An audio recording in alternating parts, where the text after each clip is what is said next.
Welcome to Ultimate Talk here on Setanta Sports, your one-stop shop for the UFC.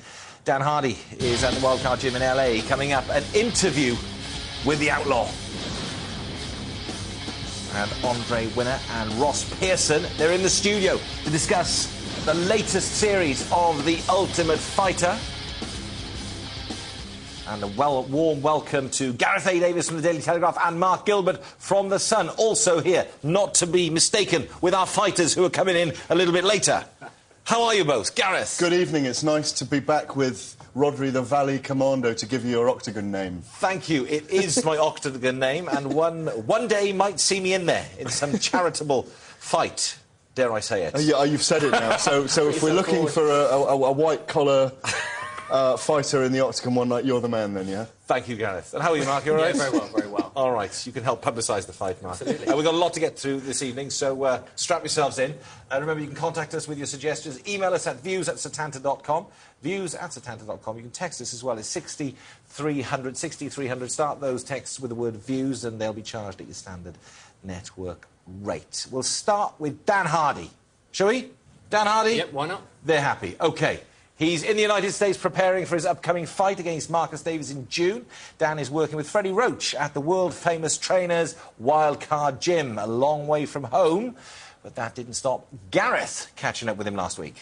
The thing that's nice about this gym is the fact that because I'm not a boxer, you know, and I do keep a low profile to a certain extent. You know, people don't really know, who I am and what I do, so I can kind of come in here and get on with what needs to be done and leave. And there's just such a great atmosphere here. You know, there's so much talent here and so much motivation to train because there are so many good guys around you. Dan Hardy reigns supreme in his long-awaited UFC debut here in front of the UK fans. Gono still swinging wild. Yeah, they're going to finish with a flurry. Gono, good right hand by Gono. Good counters by Hardy. Fight will go the distance. Big Dan all over it. Very entertaining fight. I fight over the UFC put in front of me. It's an exciting fight. You know, we're both fighters that, you know, we go in there and we leave it all in the cage. And you know, a little bad blood, you know, goes a long way to motivate me for the fight. So I like to talk a bit of trash, and I like to hear back from him, you know, to make sure he's up for the fight as well. So I'm sure after the fight, you know, we'll shake hands and that'll be it. But we're certainly never going to be best friends, I can tell you that.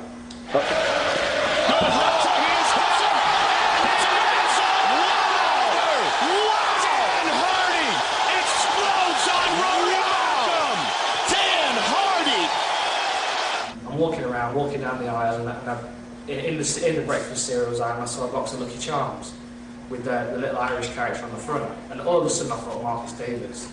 It was ridiculous. It's completely, you know, such a loose link, but all of a sudden I saw it and I thought, well, I need to train. And so I went straight to the gym. It was midnight. You know, I went and had a good lifting session. I just needed to get out of my system. And I feel like that. I feel like that now until that day of the fight. And the worst bit is the week of the fight because I'm tense and I can't train because I have to rest. So on that fight night, it's going to take a bunch of guys to stop me that night. I've got to get to him. I've got to get out of my system. Great access, great interview. Gareth, you did that interview.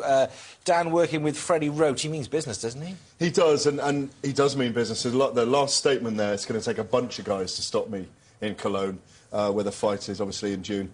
I think the thing is about what Dan's going to have in the Wildcard Gym. He's not only working with Freddie Roach on the pads now, he's working with Michael Moorer, the former two-time world heavyweight champion, who was a southpaw. And Marcus Davis is a southpaw. So all of those kind of perspectives. Freddie Roach was an orthodox boxer and looks from that perspective. So Dan's trying to leave no stone unturned in what is really a climbing the ladder fight for him, I think. Absolutely. You could really, you know, stamp his name on the mixed martial arts map, to be honest. Dan Hardy's a pretty big star over here now after what he did at 95.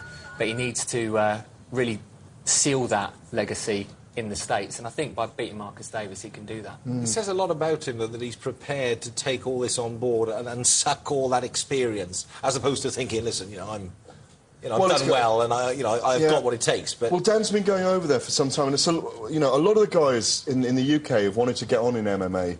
I've had to go over to Brazil and to America to learn wrestling skills and jiu-jitsu skills because we don't have those. It's developed more in the last 2 or 3 years here.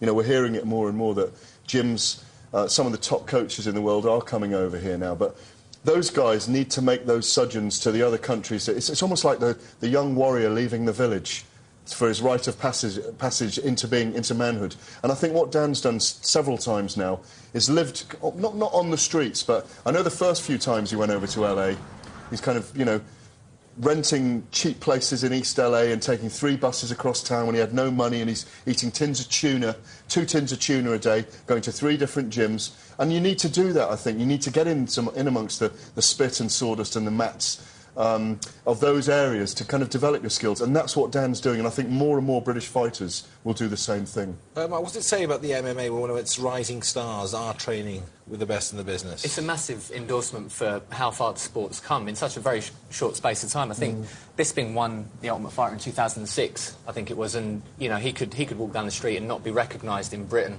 shortly after winning that. And now, I mean, he's a legit star. He's been in the BBC Sports Personality of the Year, top 10, top 15 twice, yeah. So, I mean, it's a huge endorsement for mixed martial arts as a whole, and more importantly for the UFC, how far they as a promotion have come. And I think the one thing in this is that, Dan Hardy is putting himself on the line here. He says he gets almost psychopathic about his opponents, and, as he said, he's walking along, he sees this kind of leprechaun on a crisp packet. He suddenly thinks he's got to get to the gym. If Marcus Davis is training now, I should be training now.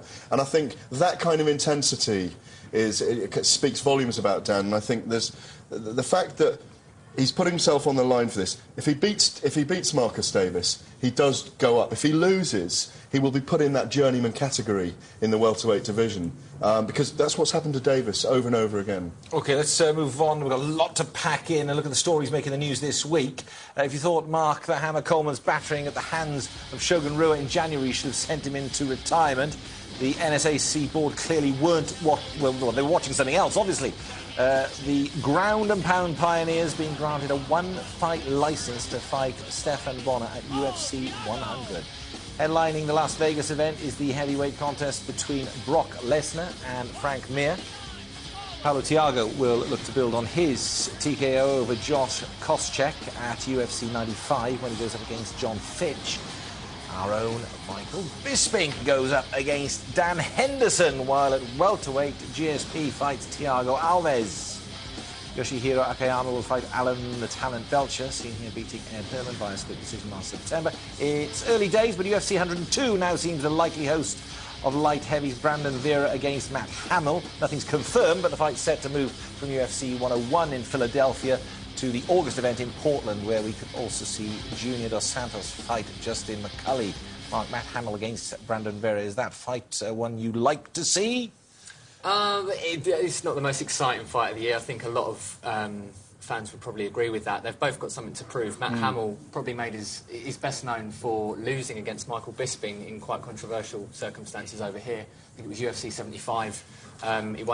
He lost a split decision. I think, to be fair, on the night, most people had Hamill winning that quite comfortably. I didn't. You might want to watch the fight again. Then I'm accused of being a Bisping lover all the time. I want to see Bisping fight Anderson Silva, you see. But Brandon Vera's got it all to prove as well. He's been his form's been quite patchy. He first came into the UFC with a fairly decent reputation. Things haven't gone his way the last couple of years. Had some time off. Come back in his last performance wasn't particularly impressive. I'm not sure if you're a fan of his. I like both men, and I think Vera is one of those guys that he turns up for one fight and he looks absolutely brilliant, and then his next fight, it's a different character. It's a different character turns up for every fight. It's just a desire with him, isn't it? Exactly. It's whether he really wants it or not. People are always talking about his heart, whether he's got the heart. Matt Hamill, I don't know if you know, Rodri, that he's the one deaf fighter in the UFC, and the troubles with Bisping and Hamill go way back into the Ultimate Fighter series, where Hamill was kind of favoured by Tito Ortiz, the coach, as his new boy on the block, and Michael took umbrage to this, and decided one day that he'd fling him across the octagon in training. And there's always been bad blood there, and Hamill has always been a fan's favourite, I think, because of his deafness, believe it or not. So he's always a big favourite.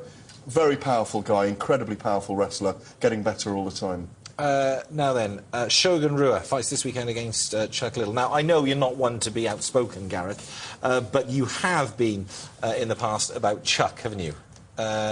Should he lose, but do you see him winning this one? Well, yes, I do. I'm tipping him to win this one, but I do have concerns that I haven't. You know, I've written it, I've said it on here. I do have concerns that Chuck may be short. I mean, he's lost 3 of his